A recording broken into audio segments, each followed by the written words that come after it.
अस्सलाम वालेकुम नाजरीन, आप देख रहे हैं INN चैनल। मैं हूं शेख अहमद अली। आज की ख़ास बात में हम देखेंगे कई अहम कौमी और बैनुल अक़वामी खबरें। रिज़र्व बैंक ऑफ इंडिया ने जुमेरात को रेपो रेट में इजाफा ना करने का फ़ैसला किया, यानी इंटरेस्ट रेट 6.5% पर बनी रहेगी। लगातार दूसरी बार RBI ने इंटरेस्ट रेट्स में बदलाव नहीं किया है। RBI गवर्नर शक्तिकांत दास ने आज मॉनेटरी पॉलिसी मीटिंग में लिए फैसलों की जानकारी दी। RBI के अंदाजे के मुताबिक माली साल 2023-24 में महंगाई 4% के ऊपर ही रहने का इम्कान है।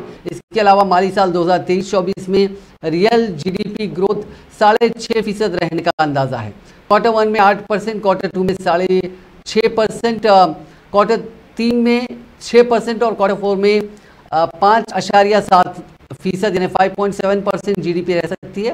RBI ने मई 2022 से फरवरी 2023 तक 6 बार में इंटरेस्ट रेट्स में 2.5% का इजाफा किया था। अप्रैल में रेपो रेट को 6.5% पर रोक दिया गया था। उससे पहले फरवरी में इन शेयर्स को 6.25% से बढ़ाकर 6.50% किया गया था।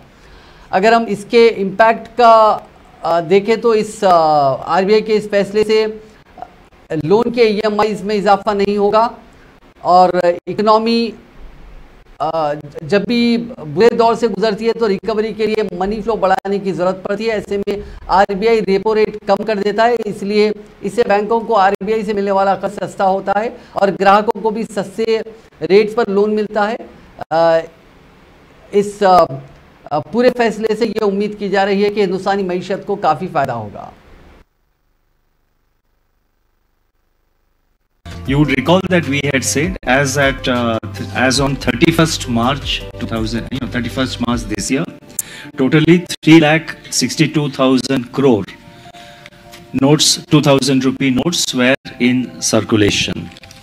After the announcement that we made, totally so far about 1,80,000 crores, 1.8 lakh crores of 2,000 rupee notes have come back, and this is roughly about 50% of the 2,000 notes which were in circulation on 31st March. So 50%, with reference to that number, 50% has come back after our announcement.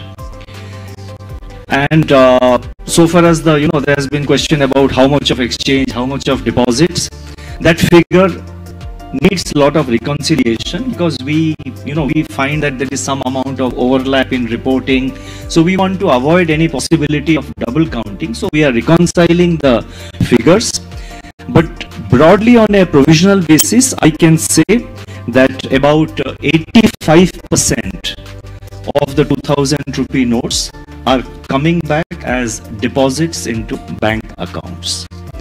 And let me also take this opportunity to say that this is, more or less, this is in line with our expectations. And the good thing is that there has not been any rush in any of the banks. Going forward, I would, through you, appeal to everyone not to rush or not to go to the bank. Kerala में monsoon ने दस्तक दे दी है। महकमे मौसमियात ने बताया कि केरला में monsoon 1 जून को मामूल की तारीख से 7 दिन ताख़ीर से आया। अभी अगले 3-4 दिनों में कर्नाटक और तमिलनाडु पहुंचने का इम्कान है। मानसून महाराष्ट्र और गोवा में 1 हफ्ते के बाद दस्तक दे सकता है। इसके साथ ही शुमाली हिंदुस्तान में इस माह के आखिर में मानसून मुल्क की राजधानी दिल्ली तक पहुंचने की उम्मीद है। हिंदुस्तानी महकमे मौसमियात के सीनियर साइंसदान डॉक्टर नरेश कुमार ने बताया कि केरला में लगातार 2 दिनों से शदीद बारिश हो रही है। मगरिबी हवा का जोर भी अच्छा है। आज मानसून शुमाली केरला के इलाकों तक पहुंच गया। इसके अलावा मानसून तमिलनाडु और खलीज बंगाल के कुछ हिस्सों में भी आ चुका है। यह पुडुचेरी तक भी पहुंच गया है। उन्होंने कहा कि शुमाल मशरकी हिंदुस्तान के कई इलाकों में भी अगले चंद दिनों में भारी बारिश मुतवक्को है। हमें उम्मीद है कि मानसून अगले 48 घंटों में पूरे केरला में छा जाएगा। इसके अलावा ये तमिलनाडु के कुछ दूसरे इलाकों तक भी पहुंचेगा। अगले 1 से 2 दिनों में मशरकी हिंदुस्तान के इलाकों में दर्जे हरारत में कमी की पेशगोई की गई है। केरला में मानसून की आमद किसानों के लिए भी अच्छी खबर है। अब वो खरीफ के मौसम में बुआई की तैयारी शुरू कर सकते हैं।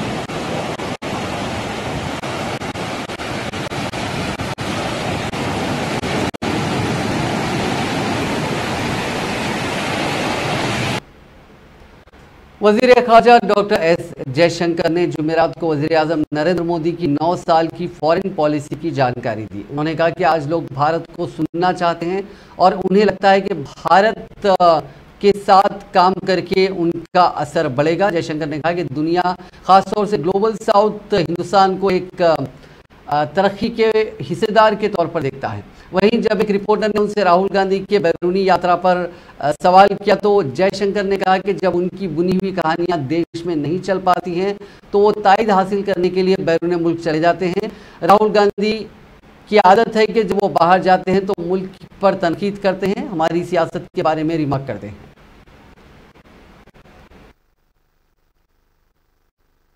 तो आपका जो सवाल था वो राहुल गांधी वाला, देखिए उनकी आदत है कि वो जब बाहर जाते हैं कि वो देश की आलोचना करते हैं, हमारी राजनीति के बारे में टिप्पणी करते हैं।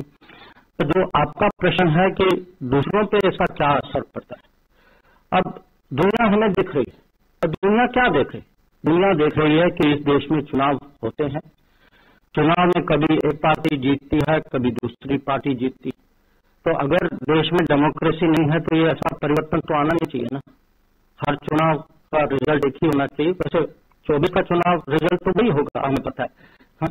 पर अगर आप देखें जो ये पूरा नैरेटिव जो है ये हमारे यहाँ एक देश में नैरेटिव बना है, और जब ये नैरेटिव देश में नहीं चलता या कम चलता है तो इसको बाहर ले जाते हैं, और उनकी अपेक्षा है कि बाहर का सपोर्ट जो है वो देश में चलेगा। मुझे लगता है कि यहाँ आम नागरिक जो है, जो देखिए हमारे यहाँ जितनी भी आप बीच में हमारे यहाँ डेमोक्रेसी है, आपका कुछ भी होगा, मेरा कुछ भी होगा, आपकी पॉलिटिक्स कुछ होगी, हमारी कुछ होगी। हमें देश में जो करें मुझे इसमें कोई इतराज नहीं, पर मुझे नहीं लगता कि बाहर जाके देश की पॉलिटिक्स को बाहर ले जाना देश के हित में, और मुझे नहीं लगता कि उनकी क्रेडिबिलिटी उसके कारण बढ़ेगी। कांग्रेस की कौमी तर्जुमान सुप्रिया श्रीनेत ने दावा किया है कि कर्नाटक में बिजली की शरह बढ़ाने का अमल मार्च 2023 से ही जारी था, लेकिन इस पर हतमी फैसला बीजेपी की बसवराज बोम्मई हुकूमत ने वोटों की गिनती से चंद घंटे कबल यानी 12 मई की शाम को लिया और एक हुक्मनामा जारी करके रियासत में बिजली महंगी कर दी। उन्होंने बताया कि मौजूदा कांग्रेस हुकूमत इस फैसले को बदल भी नहीं सकती, क्योंकि मरकज की मोदी हुकूमत के कानून के मुताबिक कोई भी रियासत ऐसा फैसला नहीं ले सकती। कर्नाटका में बिजली का दर बढ़ जाने पर भाजपा ने बड़ा बवाल मचाया हुआ है, लेकिन यही बवाल इनका नैतिक और दिमागी दिवालियापन दोनों दिखाता है, और आपको मैं समझाती हूँ कैसे। 12 मई 2023 मतलब इसी साल की 12 मई को भाजपा की सरकार, बोम्मई मुख्यमंत्री थे, उन्होंने ऑर्डर पास किया बिजली के टैरिफ बढ़ाने का। ये मार्च से प्रक्रिया चल रही थी, फाइनल ऑर्डर उन्होंने मई में पास कर दिया 12 तारीख को। यह अलग बात है कि 13 को बड़े बहुमत से कांग्रेस की जीत सुनिश्चित हुई और भाजपा को नकार दिया 6.5 करोड़ कर्नाटकर्स ने। अब सवाल ये पूछा जाएगा कि आप इस ऑर्डर को रिवर्स क्यों नहीं कर सकते? हम नहीं कर सकते, और इसलिए नहीं कर सकते क्योंकि मोदी सरकार ने हमारे हाथ बांध दिए हैं। 2021 में जो timely recovery cost due to change law का अमेंडमेंट आया, और नवंबर 2021 में मोदी सरकार ने हर राज्य को लिखकर उस लॉ के बारे में बोला कि अगर कोई भी डिस्ट्रीब्यूशन कंपनी प्रोक्योरमेंट मतलब जितने दाम पर बिजली या फ्यूल खरीदती है उसको पास ऑन ही करना पड़ेगा कंज्यूमर को। तो मोदी सरकार ने हमारे हाथ बांध दिए। इसमें एक और बात है, फ्यूल भी अगर बढ़ता है तो फ्यूल क्यों बढ़ रहा है? क्योंकि केंद्र सरकार कुछ नहीं कर रही, लेकिन वो अलग डिबेट है, वो अलग दिन की बात है, इसलिए हम इसको रिवर्स नहीं कर सकते क्योंकि ये मैंडेटरी है। लेकिन पते की बात क्या है कि कर्नाटक में 2 करोड़ 16 लाख परिवार डोमेस्टिक बिजली का कंजम्पशन करते हैं। गृह ज्योति योजना जो 200 यूनिट की मुफ्त बिजली देगी हर महीने, उसके लाभार्थी इसमें से 2 करोड़ 14 लाख परिवार हैं। 2 करोड़ 16 लाख सारे परिवार, 2 करोड़ 14 लाख परिवार मतलब ऑलमोस्ट 99% परिवार लाभार्थी हैं गृह ज्योति योजना के, जो 200 यूनिट से कम बिजली कंज्यूम कर रहे हैं महीने की। 2 लाख लोग मात्र ऐसे हैं जो 200 यूनिट से ज्यादा कंज्यूम कर रहे हैं, और उनको गृह ज्योति योजना का लाभ नहीं मिलेगा, उनको मुफ्त में बिजली नहीं मिलेगी। ये ऑब्वियसली वहां के ज्यादा अमीर लोग हैं, ज्यादा धनाढ्य लोग हैं, लेकिन उनसे भी हमें ये कहना है कि आपकी तकलीफों को बढ़ाने का काम भारतीय जनता पार्टी सुनिश्चित करके गई है, हमने नहीं किया है। हम रिवर्स नहीं कर सकते क्योंकि मैंने आपको कानून की बात बताई, लेकिन मुझे इस बात की खुशी है कि 2,16,00,000 जो बिजली के कंज्यूमर्स हैं, उसमें से 2,14,00,000 लाभार्थी हैं गृह ज्योति योजना के, और वो आराम से अगर 200 यूनिट से कम बिजली इस्तेमाल करते हैं तो इनको बिजली मुफ्त दी जाएगी। तो भ्रांतियां फैलाने का काम भारतीय जनता पार्टी को बंद कर देना चाहिए और लोगों की भलाई का काम शुरू कर देना चाहिए। उड़ीसा के बालासोर जिले में पेश आए ट्रिपल ट्रेन हादसे की जांच कर रही सीबीआई ने जाय हादसा और बहांगा स्टेशन से कुछ सबूत जमा किए हैं, जहां 2 जून की शाम खौफनाक हादसा पेश आया था। जाय ने कहा कि उन्होंने सभी मुलाजमीन से पूछताछ की और कुछ रेलवे मुलाजमीन के मोबाइल फोन भी जब्त किए जो हादसे के वक्त ड्यूटी पर थे। जाय के मुताबिक सीबीआई के अफसरान ने मंगल के रोज 2 बार जाय हादसा और बहिंगा बाजार रेलवे स्टेशन का दौरा किया था। चारशंबे के रोज फिर से वहां तकरीबन 45 मिनट गुजारे गए थे और हादसे से मुतालिक अहम जानकारियां और सबूत जमा किए गए। सीबीआई की टीम ने फॉरेंसिक और तकनीकी टीम के साथ मेन लाइन, लूप लाइन, जाय हादसा, सिग्नलिंग रूम और स्टेशन मास्टर के दफ्तर का मुआयना किया। सीबीआई टीम ने अपनी जांच के दौरान मुलाजिमीन के call record, WhatsApp call, message और सोशल मीडिया के इस्तेमाल की जाँच कर सकती है। रेलवे बोर्ड ने गुज़िश्ता इतवार को इस अफसोसनाक हादसे की सीबीआई जाँच की सिफारिश की थी, जिसमें मरने वालों की तादाद 288 हो गई है। सीबीआई की 10 रुकनी टीम पीर की शाम बालासुर पहुंची थी और मंगल से मामले की जांच शुरू कर दी है। दिल्ली हुकूमत और दिल्ली के लेफ्टिनेंट गवर्नर के दरमियान एक बार फिर नया तनाज़ा खड़ा हो गया। इस बार तनाज़ा दिल्ली हुकूमत की तरफ से बनाए गए गुरु गोविंद सिंह इंदिराप्रस्थ यूनिवर्सिटी के नए कैंपस के इफ्तिताह को लेकर है। दिल्ली के वज़ीर अरविंद केजरीवाल और दिल्ली के लेफ्टिनेंट गवर्नर वीके सक्सेना दोनों गुरु गोविंद सिंह इंदिराप्रस्थ यूनिवर्सिटी के नए कैंपस का इफ्तिताह करने पहुंचे। बाद में दोनों ने मिलकर इस नए कैंपस का इफ्तिताह किया। इससे पहले 4 शुबे को कैंपस के इफ्तिताह के बारे में मालूमात शेयर करते हुए आम आदमी पार्टी ने कहा था कि कैंपस का इफ्तिताह दिल्ली के वज़ीर आला अरविंद केजरीवाल करेंगे, जबकि राजनिवास का कहना है कि एलजी वीके सक्सेना से इसका इफ्तिताह के लिए वक्त मांगा गया था और एलजी कैंपस का इफ्तिताह करने पहुंचे थे। इस दौरान कुछ ज्यादा पुरजोश कारकुनों ने वज़ीर आला अरविंद केजरीवाल के वहां पहुंचने पर उनके खिलाफ नारे भी लगाए। आईपी यूनिवर्सिटी ईस्ट कैंपस के हवाले से एलजी के दावों पर वज़ीर तालीम आतिशी का कहना है कि मुंतखब हुकूमत के काम का क्रेडिट लेने की भूख में एलजी को ये नहीं भूलना चाहिए कि तालीम, आला तालीम, तकनीकी तालीम सभी मुंतकली के मज़ामीन हैं।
दो 2013 में इस कैंपस को बनाने की कल्पना की गई थी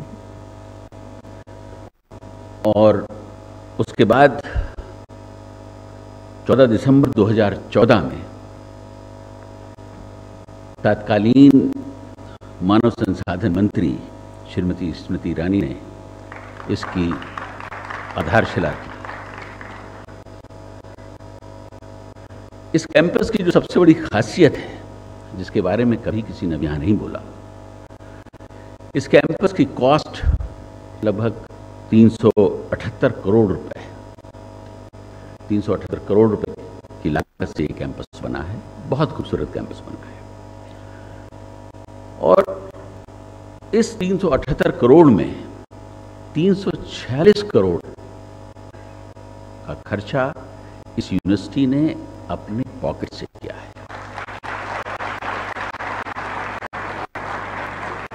जो अपने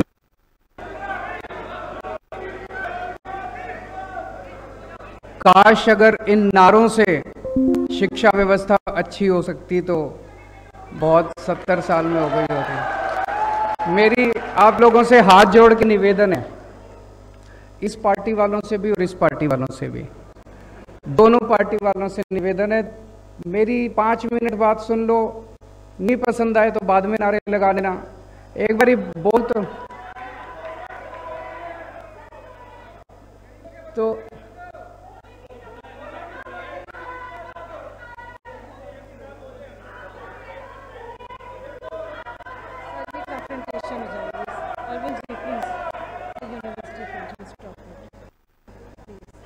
इसको मैं, अगर आप इजाजत दें, मैं 5 मिनट बोल लेता हूं, और 5 मिनट में अगर आपको मेरी बात अच्छी नहीं लगे तो मेरी बात छोड़ जाना।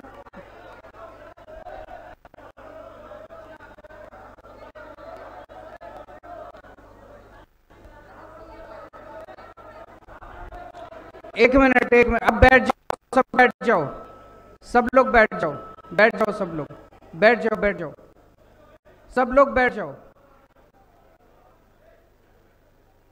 सब लोग बैठ जाओ। तो एक तरह से 12वीं तक अपने पास अब एक सिस्टम है।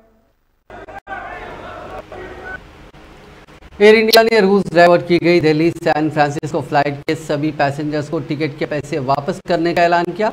रूस के मकदार में फंसे हिंदुस्तानी मुसाफिरीन को लेकर एयर इंडिया की रिप्लेसमेंट फ्लाइट अमेरिका के सैन फ्रांसिस्को पहुंच गई। इसने हिंदुस्तानी वक्त के मुताबिक जुमेरात दोपहर 12:07 पर सैन फ्रांसिस्को में लैंड किया। एयर इंडिया ने बताया कि बोइंग 777-200 LR एयरक्राफ्ट की फ्लाइट AI-173 में सभी 216 पैसेंजर्स और 16 क्रू मेंबर्स मौजूद थे। ये मुसाफिर मंगल को सुबह 4:05 पर नई दिल्ली से अमेरिका के सैन फ्रांसिस्को के लिए एयर इंडिया की फ्लाइट से रवाना हुए थे। इंजन में खराबी के चलते रूस के मकदान एयरपोर्ट पर दोपहर 2:10 पर इस फ्लाइट की इमरजेंसी लैंडिंग कराई गई। मुसाफिरीन को सैन फ्रांसिस्को पहुंचाने के लिए चारशुम्बे को एयर इंडिया की फ्लाइट मुंबई से रवाना हुई थी। उसके बाद इन सभी को वहां ले जाया गया। Defence research and development organisation ने आज ओडिशा के साहिल पर डॉक्टर APJ अब्दुल कलाम जजीरे से नए जदीद बैलिस्टिक मिसाइल अग्नि प्राइम का कामयाबी के साथ तजुर्बा किया। मिसाइल के तजुर्बे के दौरान सभी अहदाफ का कामयाबी के साथ मुजाहरा देखने को मिला। मिसाइल के 3 कामयाब आजमाइशी परवाज़ों के बाद इस्तेमाल करने वालों की जानिब से ये माकाबिले शमूलियत अमल में लाया जाने वाला अवलीन शबीना लॉन्च था। आजमाइशी परवाज़ से निज़ाम की एक्यूरेसी और मुतवरियत भी साबित हुई। रडार, टेलीमेट्री और इलेक्ट्रो ऑप्टिकल ट्रैकिंग सिस्टम जैसे रेंज इंस्ट्रूमेंटेशन मुख्तलिफ मकामात नेज टर्मिनल पॉइंट पर 2 डाउन रेंज जहाज़ों पर तैनात किए गए थे ताकि व्हीकल के तमाम सफ़र का अहाता करते हुए परवाज़ों के आदाद व शुमार जमा किए जा सकें। महाराष्ट्र के कोल्हापुर में तशद्दुद के बाद पुलिस की कार्रवाई जारी है। पुलिस ने गुज़िश्ता 36 घंटों में, माफ़ कीजिएगा, गुज़िश्ता 2 दिन में 36 अफराद को गिरफ्तार किया है, जिनमें से 5 नाबालिग हैं। इंतजामिया ने इलाके में इंटरनेट पर पाबंदी आयद कर दी है और हालिया वाक़े के बारे में अफवाहों को रोकने के लिए सेक्शन 144 भी नाफिज कर दी है। कोल्हापुर पुलिस ने औरंगजेब का स्टेटस सोशल मीडिया पर रखने के मामले में 2 FIR दर्ज की थी। इन दोनों FIR में मजमूई तौर पर 5 नाबालिगों को गिरफ्तार किया गया है और उन्हें जुवेनाइल कोर्ट में पेश करने के बाद उन्हें जुवेनाइल होम भेज दिया गया। ख्याल रहे कि महाराष्ट्र के कोल्हापुर में मंगल यानी 6 जून को कुछ नौजवानों ने औरंगजेब की हिमायत में सोशल मीडिया पर पोस्ट की थी। दूसरे दिन कुछ मकामी लोगों ने सोशल मीडिया स्टेटस के तौर पर टीपू सुल्तान की तस्वीर के साथ एक मुबैना तौर पर काबिल एतराज़ ऑडियो पैगाम पोस्ट किया, जिसके बाद चारशुम्बे को गर्दो नवा की हिंदू तंजीमें एहतजाज पर उतराई। दरिया इस्लाम मुजाहिरीन मुश्तइल हो गए और सूरत हाल मजीद बिगड़ गई। अहमदनगर जिले के SP ने बताया कि कोल्हापुर में भी मुजाहरे के दौरान तशद्दुद भड़क उठा। उन्होंने कहा कि तशद्दुद के इम्कान के पेश नज़र हमने एहतियाती इक़दाम के तौर पर रिजर्व पुलिस फोर्स भी तलब की है। पुलिस अफसर ने कहा कि 19 जून तक इस मामले में इंतनाई अहकाम नाफिज रहेंगे और हमने यहाँ 500 से ज्यादा लोगों के जमा होने पर भी पाबंदी लगा दी है। मणिपुर में 3 मई से हो रहे तशद्दुद को लेकर पहाड़ी और घाटी इलाके में फौज का सर्च ऑपरेशन जारी है। 4 मई को एक ज्वाइंट कॉम्बिंग ऑपरेशन में फौज के जवानों और पुलिस फोर्सेस ने 29 हथियार बरामद किए हैं। फौज की स्पीयर कोर विंग ने ट्वीट कर इसकी जानकारी दी। बरामद हथियारों में ज्यादातर ऑटोमेटिक वेपन्स है, वहीं कुछ मोर्टार, हैंड ग्रेनेड और जंगी सामान भी बरामद किया गया है। इससे एक दिन पहले मणिपुर हुकूमत के सिक्योरिटी एडवाइजर कुलदीप सिंह ने बताया था कि पिछले 24 घंटों के दौरान इम्फाल ईस्ट के पोरमपत और काचिंग जिले के सुदू से जुमला 57 हथियार, 318 गोला बारूद और 5 बम बरामद किए गए। अब तक जुमला 900 हथियार और 11,518 गोला बारूद बरामद किया जा चुका है। रोहतास में सो नदी पर बने पुल के 2 पिलर के बीच कल शाम से ही 11 साल का एक बच्चा रंजन कुमार फंसा हुआ है। गैप से बच्चा दिख रहा है। बच्चे को बांध से खाना दिया जा रहा है। पाइप के सहारे ऑक्सीजन पहुंचाया गया है। जुमेरात की दोपहर 2 बजे तक टीम पिलर में 3 फुट चौड़ा छेद कर चुकी थी। अब टीम उसे बाहर निकालने के तरीके पर गौर कर रही है। उसे कल से ही निकालने की कोशिश की जा रही है। रात में SDRF टीम पहुंची थी, लेकिन बच्चे को नहीं निकाला जा सका था।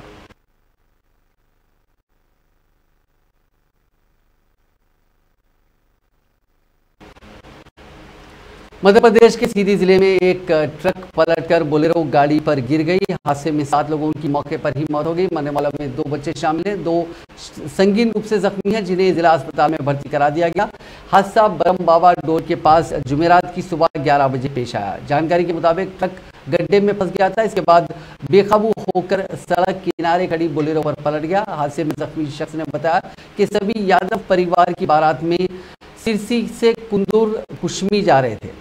बोलेरो में 8 लोग सवार थे, शादी से लौट रहे थे। रास्ते में नाश्ता करने के लिए रुके ही थे कि सामने से आ रहे तेज रफ्तार ट्रक पलट गया।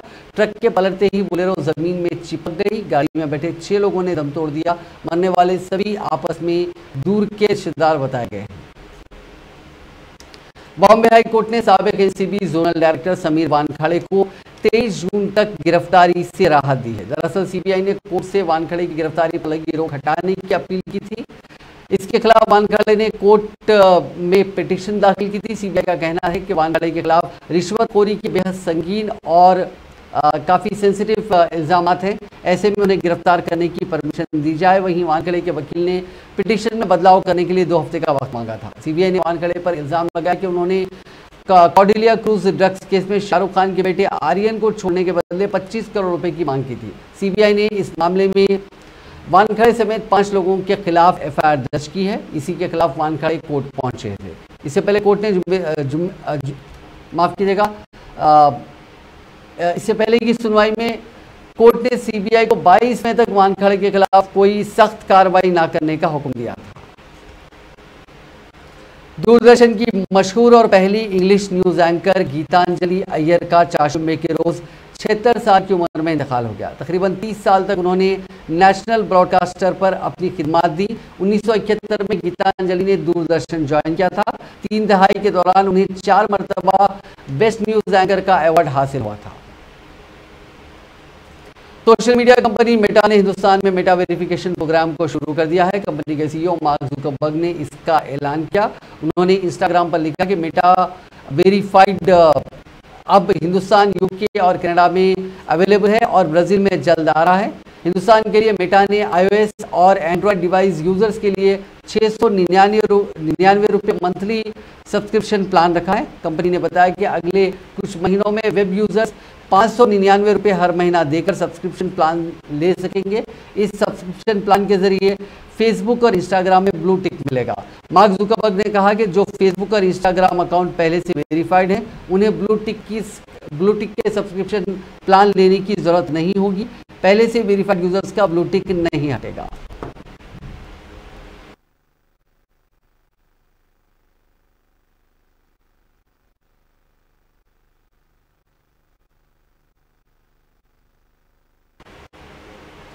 कनाडा की बॉर्डर सर्विस एजेंसी यानी CBSA ने 700 हिंदुस्तानी तलबा के लिए डिपोर्टेशन यानी मुल्क से निकाले जाने का लेटर जारी कर दिया।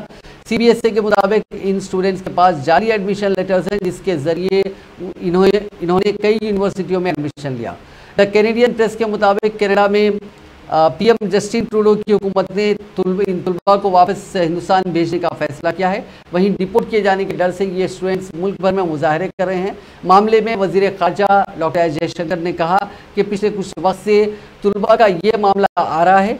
कनाडाई कहते हैं कि वो इस कॉलेज में नहीं पढ़े जिसमें उन्हें होना चाहिए, और जब उन्होंने वर्क परमिट के लिए एप्लीकेशन दिया तो वो मुश्किल में पड़ गए। शुरू से ही हमने इस मामले को उठाया है और हमारा कहना है कि तलबा ने नेक नियति से पढ़ाई की थी।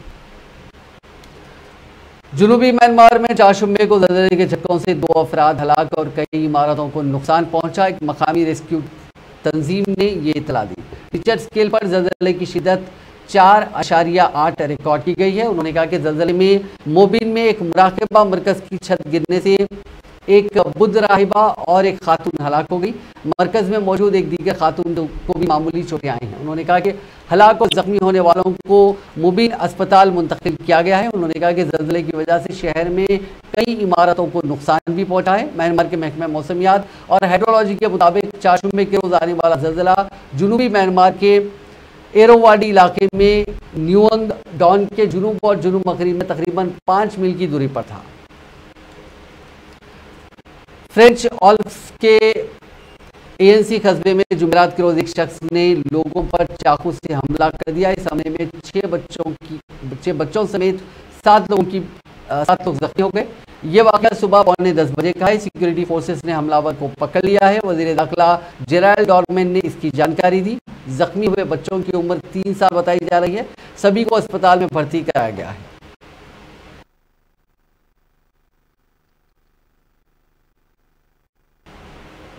अफगानिस्तान के सरेपुल सूबे में एक बस खाई में गिर गई।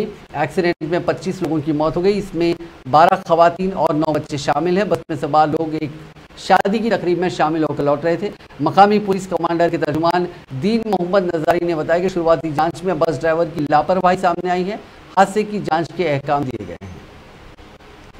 चीन ने ताइवान में एक बार फिर घुसपैठ की है। चीन के 37 वारप्लेन ताइवान के डिफेंस जोन में 6 घंटे तक घूमते रहे।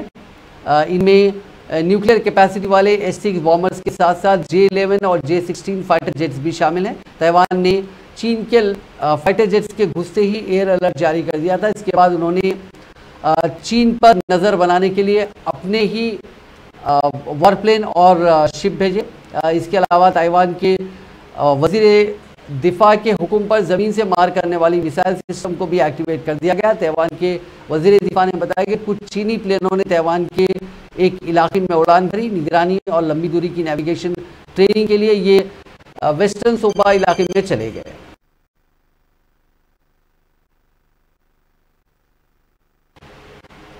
नाज़रीन, आज की खास बात में बस इतना ही। आपसे कल मुलाकात होगी नई खबरों के साथ। आप देखते रहिए INN चैनल।